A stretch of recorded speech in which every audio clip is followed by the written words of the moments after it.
No name is more synonymous with Bobcat football than that of the late great Jim Wacker. Coach Wacker was the architect behind Southwest Texas's early 1980s Division II dominance as the Bobcats won 2 straight national championships in 1981 and 1982, a 2-year stretch that saw Southwest Texas post a record of 27-1.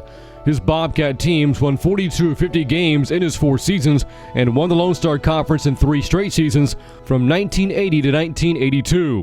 As much as he was known for winning, Coach Wacker was remembered just as much for the passion he had for the university, his players, and his program, a passion that came through any time he spoke. What we're doing is really trying to low-key it. We're telling them it's like any other game. Every game all year long, we said this is a game. It's the most important game of the year. When it's over, it'll be the least important game. Win or lose, we don't care. We don't look back, we don't second guess. We go to the next game. Now this finally happens to be the final game. There are no more to the 1981 season. We win this one and it's over. We will either be the national champion or we'll be the runner-up, one of the two. Neither one's too bad. I can accept either one. My players can. We're not really going to get uptight about it. We've had a motto all year long, and that motto is, and last year we lived by, we're going to do our best. We're not going to sweat the rest. Winning will take care of itself. Coach Wacker's teams continued to improve throughout his Southwest Texas tenure, winning 7 games his first season, followed by 8 games his second, and then 13 and 14 wins in his final 2 seasons respectively. More than 40 players were named All-Conference while playing for Coach Wacker, including Mark Mattingly, Elvis Shaw, Norris Powell, David Bailiff, Kelly Monk, Billy Dunk, Mike Miller, Cyril Friday, and Tim Stoskus. The 2 national championship victories were never in doubt as the Bobcats trounced Coach Wacker's former team, North Dakota State, 42-13 in 1981, followed by a 34-9 rout of UC Davis in 1982. Coach Wacker later returned to Southwest Texas in 1998, serving as athletic director until 2001. He is survived by his wife Lil, who he was married to for 42 years. The couple have 3 sons, Mike and his wife Susie, Steve and his wife Kira, and Tom and his wife Nikki. This is hard. My mom asked me to talk. And as I tried to figure out how to prepare for this evening, I had to call my brother Mike, and because he does this all the time, and say, tell me, Mike, do you have any advice?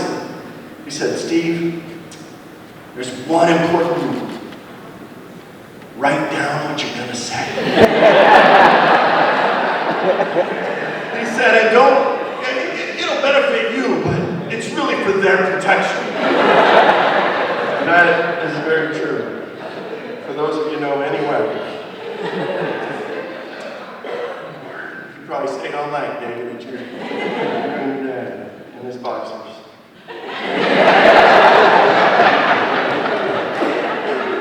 I do want to say we're humbled and grateful beyond words. Our family is thrilled to see our dad, Coach Jim Wacker, be inducted into the class of 2019 T Association Hall of Honor. I want to give a huge shout out to the other inductees. First of all, Inez, an Olympian, unbelievable. My father wished you were on that team. Both of my daughters ran track and they wish they were you. Thank goodness they got their mother's speed. I had my father's. David, my dad would say, Vela is a stud. And my mom still talks about that hit. I think they gave me an award for best hit of the year. And of course, Dr. Bobby Patton. He put out more trainers across the state of Texas, more than any other human being. He served the university, you heard, over 50 years. Married 56 years. His youngest son, Billy, was good friends with my little brother, Tom. And his oldest son, Bob, was a teammate and good friend of mine from San Marcos High School. And we did feel like Jowers was our backyard. I forgot about the great view from your dad's office. There are a few people I want to thank. the wonderful Texas State community, faculty, and staff, President Trout, our AD Larry Tice, who did so much for my dad before he passed away. Texas State head football coach Jake Spavital and his staff. Bill Miller, the AD that hired my dad and was such an incredible support. Coach Tom Miller, Marty Miller. Coach Miller was our defensive coordinator, and we had an unbelievable defense. Outside of my own dad and my uncle Bill Shea, Coach Miller was the best example of a strong Christian man in my life growing up. Thank you for your kind words, Coach. Thanks to the members of the T Association Hall of Honor Committee for their work in this selection process. Thanks to the Associate AD, Don Coriel, and his staff for setting up this wonderful weekend. And finally, I'd like to thank our mom, Lil Wacker, married to Coach Wacker for 42 wonderful years, crazy, fun-filled roller coaster of a ride. Through the ups and downs of coaching, they were the ultimate team, and she was his confidant and sounding board through it all. I just want to have Mom stand up real quick and be ready.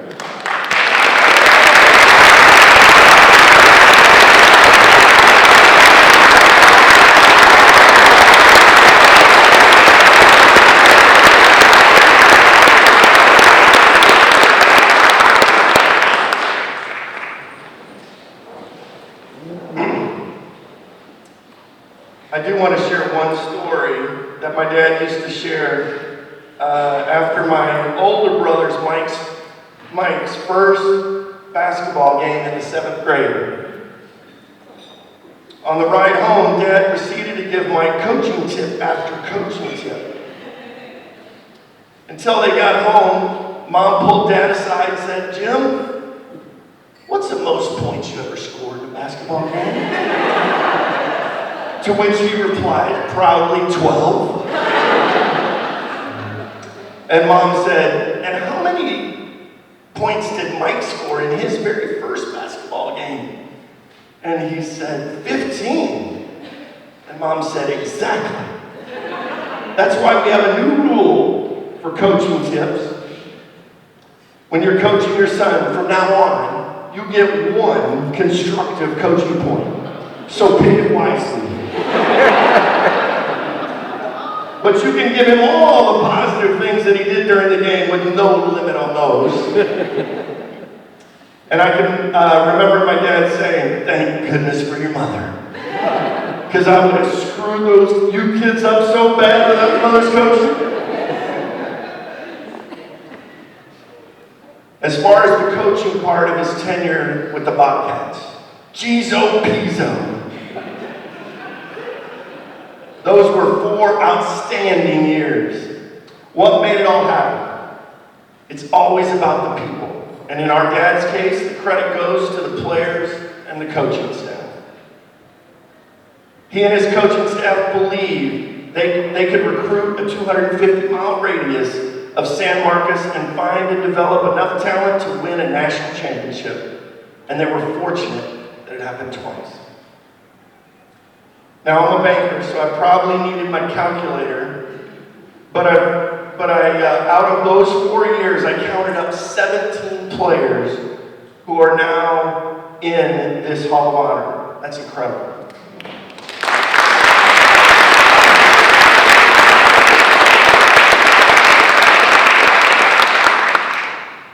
But Dad would also say, each and every one of the players, staff, coaches, trainers, who made it happen as a group during those fun-filled seasons. Coach Wacker always expected 3 things from his players. Number 1, earn a degree. Great job, Dave. Number 2, do something special in your life. Again, great job. And number 3, be a part of a program dedicated to winning, a commitment to excellence he repeatedly called Bobcat Pride.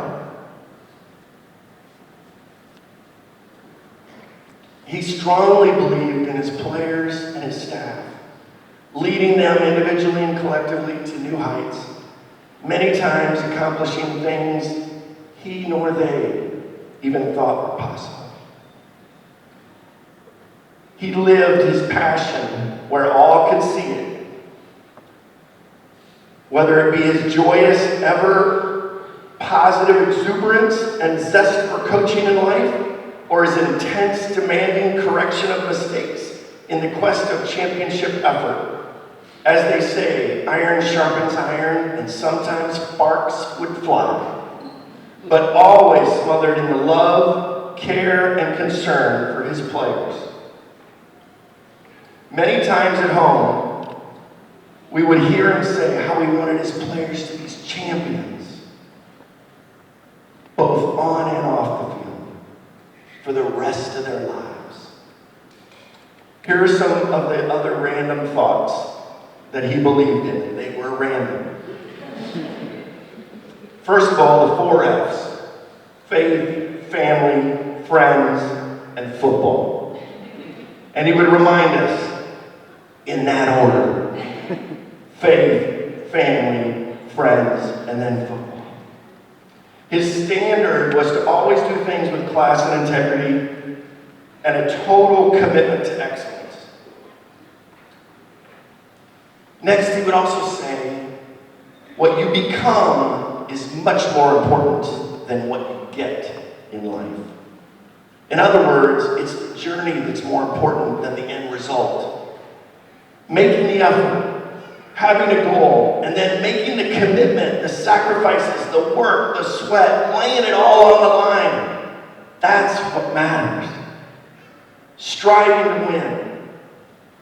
Having the guts to do it in the face of adversity, against extreme odds, to do it after repeated failures. That's the challenge. Don't look for the easy path, because it doesn't exist. Life is tough. Disappointments are commonplace. But you take your God-given talents and you run with them.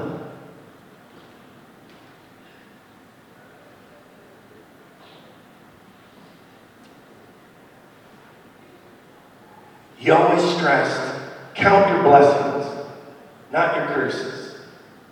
Get excited, be positive, get after it, go make it happen. The other key for him was keeping athletics in perspective. Countless times he would say, it's a game, that's all. Hundreds of things are more important. Winning is fun and exciting, but it's not life or death. It's not the end of the world. Once again, he goes back to his philosophy, his definition of truly winning. We heard it. I'm going to buy the shirt. Just do your best, don't sweat the rest, let winning take care of itself. We heard it over and over. He found that by taking the pressure off, they actually performed better and everyone enjoyed it more. Our family is so incredibly grateful, blessed, and humbled to have received this honor on his behalf. For we know how much he loved being in the home of the Bobcat Nation. He most certainly is laughing and smiling up from heaven, so incredibly proud of all of his players and coaches, since he knows it was the multitude of awesome people that made this honor possible. Thank you for giving me a few minutes to say thanks. And as my dad would always say, tomorrow's going to be a great day.